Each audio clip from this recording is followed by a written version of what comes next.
Hi everyone, my name's Erin, and when thinking of my diversity story, I got to thinking because when I was in college, my classes were extremely diverse at UNC Charlotte.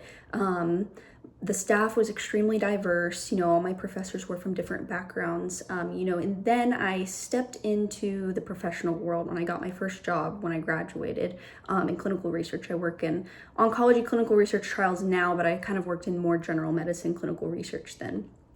And what I found was that being a young woman, stepping straight out of college, I wasn't taken seriously.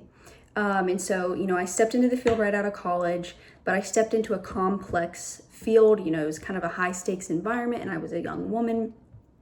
So that kind of came with challenges that I didn't necessarily expect. And I remember one trial, they used e-diaries to collect patient reported outcomes, as is common in a lot of phase 3 trials. But this study recruited elderly patients only. It was a vaccine trial and it recruited only elderly patients, but they required them to use an e-diary every single day.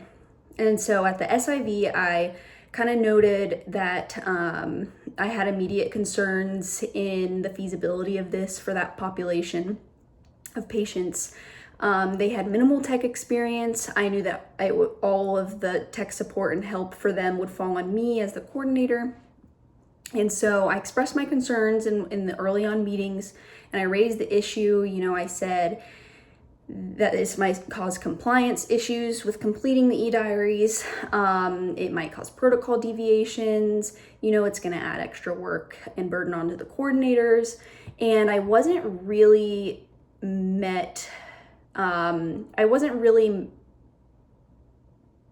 it wasn't really taken seriously. And so, I asked if there was a backup plan in place, like a paper diary, because a lot of studies do offer a paper diary option too. And, they kind of just dismissed my concerns, and, they said it's intuitive, it's very user-friendly, it'll be fine, basically. And they said, we'll give them training. But the training is through the e-diary as well. So sure enough, once the trial launched, the problems started as I expected that they would. Patients would forget to enter their data, or they wouldn't understand how, and I would end up on the phone with the patients every day trying to walk them through the e-diary. And then, the sponsor was trying to raise flags when the e-diary compliance was tanking.